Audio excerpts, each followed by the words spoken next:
So welcome back. We're into the final online session, prototype, test and learn. So why do we prototype? So there's a great quote here from one of the co-founders of IDEO, David Kelly. He talks about thinking with your hands, build something or try something, and then talk about it, not the reverse. So in the business world, we often try and think through to the solution. We solve by thinking, whereas designers solve by doing. So that's really what we're getting into in prototype. Solve by doing, then talk about it and think about it some more. So prototyping is about bringing ideas to life, really. So you can then quickly, cheaply go and test them and find out whether they're desirable, whether the customers want them. So when does failure hurt most? Failure doesn't actually matter until launch. Yet in the business world, in the academic world, we often worry about failing anywhere along the journey. But actually, if we think about it as learning rather than failing, we can learn more by prototyping and testing and experimenting along that journey and not worrying about failure until launch. What are some other reasons for prototyping? So we prototype to explore, so brainstorming with our hands. We prototype so we can go and test and get feedback on our ideas.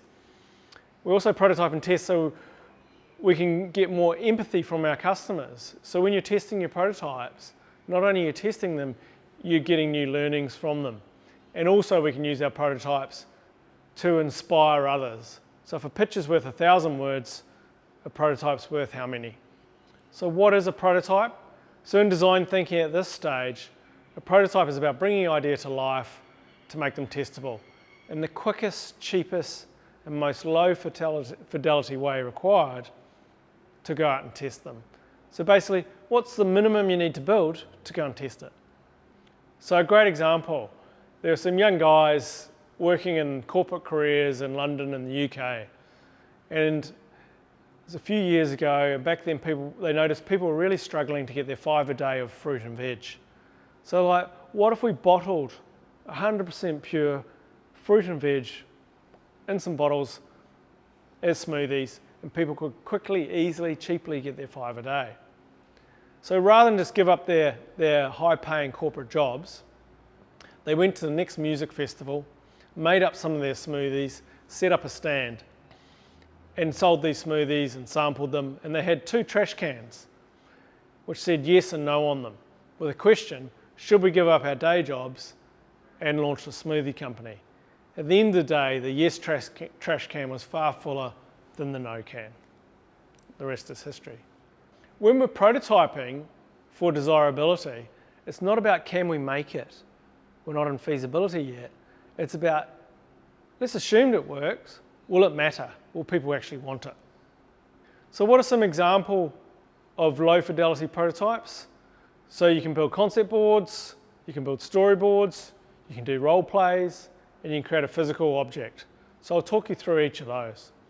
So concept board, really great for testing what the opportunity is, so that need and insight, what your proposition is, and your reason to believe. A storyboard is great for visualizing how the customer interacts with the process, service, or experience. A role play is fantastic for actually getting the customer to interact with the prototype. Yeah? So getting them to interact with what you think the new experience, process, or service will be. And a physical object is a great way of seeing if your idea is as good in real life as it is on paper. And once again, it's a really good way of getting a customer to interact with something. So how do we prototype? The first step really is to identify the variable. What's your riskiest assumption that you want to test first? So earlier Rob talked about with the on-demand ride, they wanted to test the assumption of whether people would want to get rides with strangers or whether people would want to drive random people around their cars.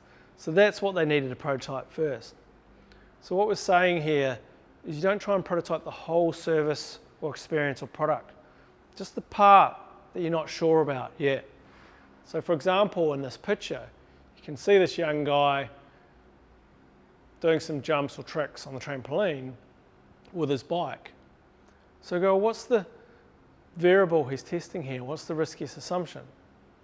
So let's look at, well, what's he not testing? So he's taking the wheels off. So he's obviously not testing riding it, and he's not testing landing it. So it's the bits in between. He's testing the tricks and the stunts in a safe environment. So you also need to make it quick and cheap. So I mentioned before, what's the minimum you need to build? All we want to do is put our prototype in front of some customers and find out whether it's desirable.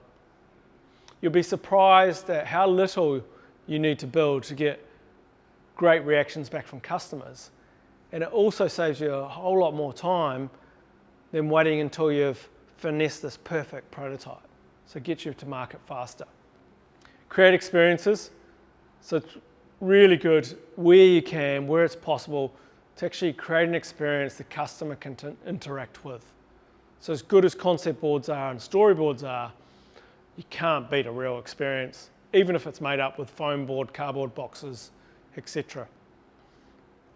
However, whatever you do, don't do this. Don't build a model. Yeah? It might be a great tool for architects, but it's not for prototyping the design thinking stage. You know, there's a couple of problems there. One, it's too finished. So you're not going to get that good of feedback from people. They'll just go, oh, it's the wrong color, or you need to move the church to here. The other thing is, how do they interact with it? If I interact with that and walk down that street, I'm going to stomp on it and smash that model. So don't build a model. So just a recap of how to prototype. So identify the variable you want to test. Prototype like a designer. Prototype by doing, not too much planning and thinking. Prototype in a minimal way. What's the least you need to build to make it testable? Don't let yourself get too emotionally attached. It's only natural, but we do. We get too emotionally attached to our prototypes, and we create something beautiful. Move on to the next iteration or prototyping some of your other ideas. Where possible, create experiences. And then just remember, when you're prototyping, have the attitude you're prototyping like you're right. Yeah? Don't have doubts. Then when we get onto testing, we then listen like we're wrong. So that's how to prototype. And we'll take you through a bit more of that in the virtual workshops. But before then, I want to talk to you about test and learn. So the next step and final step in the design thinking process. So why do we test and learn? Well, it's time to find out whether our ideas are desirable. Yeah, it's time for the rubber to hit the road. We've been in these workshops, you've been in the incubator, you've been in your working space at home, coming up with all these ideas, which is really quite an abstract world. Now we need to get back to the real concrete world and put them back in front of our customers and find out whether they're as excited about our ideas as we are. So what is test and learn? It's an iterative process of testing your prototypes with customers, getting feedback, making modifications, and going through that loop again, and sometimes again and again, until you find out it's desirable. Or you need to pivot it, so that's making a substantial change to it, or you need to persevere it, which is killing your idea, going to the nearest bar or cafe, and sharing your learnings with the team. So what we're testing for at this stage is still desirability. We're not testing whether we can make it or make money from it. That comes later on. If you need a reminder, remember it's because the number one reason startups and innovations fail, because they don't have a customer. So first of all, we need to find out if we've got a market for this. A little bit on desirability and usability. So there's a lot of UX designers out there who do test for desirability too. We talk about usability a lot. So desirability is, do people want it? Usability is, does it work for the customer? Is it a great customer experience? Now, it can be a great customer experience, but I don't actually want it. Yeah? So first of all, test for desirability, then move into usability. So looking at types of experiments. Now, what type of experiment you run, so what sort of testing you run, really depends on what you want to learn. Yeah? So what's our riskiest assumption we're testing and what do we want to learn? but also what's your level of certainty. So as you'll see in this graph, early on uncertainty is high. Yeah? We haven't run many experiments yet. So therefore, you don't want to be spending too much on your prototype and test because it's more likely to fail. As you progress along your innovation journey though, and uncertainty decreases, you can start investing more because they're safer bets. So you'll see here early on, you want to use quick and cheap experiments like focus groups. You might use surveys if you're wanting to get into a bit more of the quantitative data. And then you can start spending a bit more money on landing pages or minimal viable products. So I talked a little bit about designing your test based on what you want to learn and where you are in the journey. A good way to help you plan that is using the test brief. So it's got 6 key elements to it. Step 1, identifying and writing down what you want to learn. Identifying who the target customer is. How many do you need to talk to? What's going to be your success criteria? So what is it if this test is successful? Is it 4 out of 6 people said they'd buy it? The duration of the testing, so the actual time in front of the customer, but also is it over 2 weeks and we're going to be talking to 20 people? What action will you take if it passes or fails?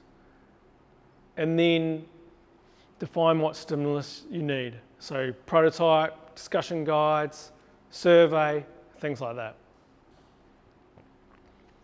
When you're running your test, you want to run the test as expediently as possible. Once again, this is about failing or learning fast. Where possible, whether it's been in consultancy or client side or running my own business, I've used specialist researchers. These are experts in qualitative or quantitative research. But I always attend, and all the corporate teams that we work with, even if they're using specialist researchers, we always get the teams to attend. You can't beat seeing it yourself rather than just hearing back in the debrief. However, if you can't afford to use researchers, then using these tips will help you do a far better job than you might or might not have without them. What are some guidelines on testing? So if you're running them yourself, first of all, start with a quick refresh of the top 10 research tips that Rob shared with you in Discover. Also, when you're testing, you want to structure the test. So you want to set the context for the test for the customer coming in, then test the prototype, and then follow up with questions. Where possible and where it makes practical sense, you want to test the prototype in the context in which the customer would usually use your solution. So for example, with some consumer good companies, we've put cereal boxes or soap powder actually on shelves in supermarkets like Woolworths or Coles, and brought the customers in and see how they interacted with and reacted to the new products. You also want to appoint team roles, e.g. who's going to be the moderator who guides the test. Remember, guides it, not leads. And then you'll need some active observers who are going to take notes. And then if you're setting up a role play, you may also need a number of actors who will play roles in the prototype. Now, actors should never be the customer. You need to bring real customers in, otherwise you're only tricking and cheating yourself.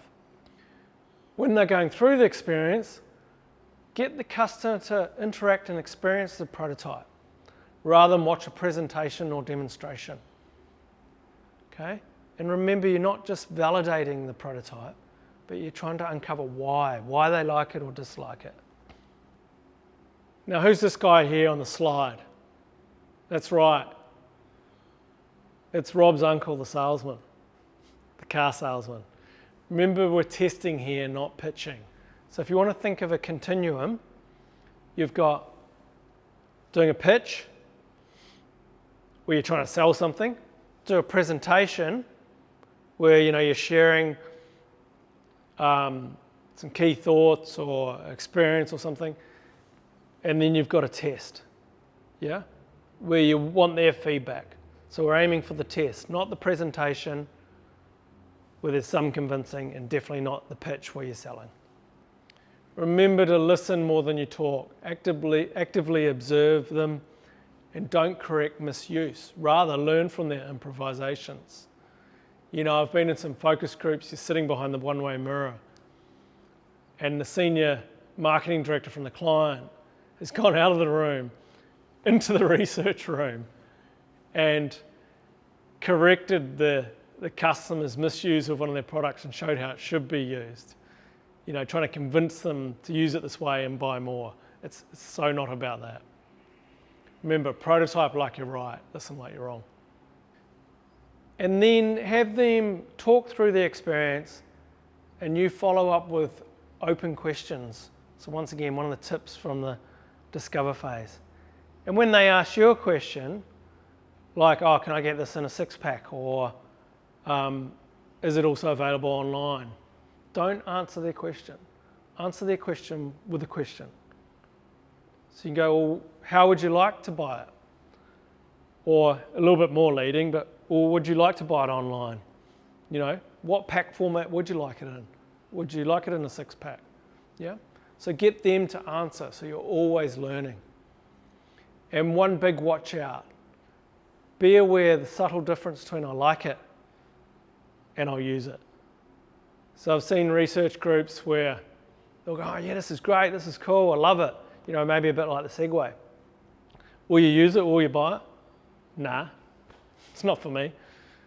So always find out whether they'll actually use it and whether they'll buy it. And often we use things called a call to action to do that. And a landing page is a great way to do that, where they've got to actually click on something to go through the landing page. So you can tell they're interested in it a lot further. So while you've been running your test, you've got your observers who've been capturing notes. And you can also regroup as a team afterwards to do this. So we use the feedback map. So you'll see here we've got likes. So what did they like about the prototype? What did they dislike? What are some improves? Some new questions that the prototyping and testing has raised that you'd like to explore in the next test.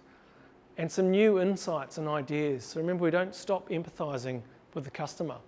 And we may even have some new hypotheses or ideas that we want to test. So in terms of your homework to do now, in your teams, what we want you to do is prototype your top 2 ideas, okay? Then run a practice test. So you can just run it on each other, you know, housemates, flatmates, family, whoever, it doesn't matter at this stage. Just so you get a little bit of feedback on more on your testing rather than your prototype. And then iterate how you're going to run your test and your prototype. Then what I want you to do from there is select your one top prototype, which you're then going to test in the next virtual workshop with Rob and I, okay? So I want you to prepare for that test using the instructions that we've given you, and the test is obviously going to be on Zoom. So that's the finish of prototype, test, and learn, and we look forward to seeing you at the final virtual workshop. Thank you.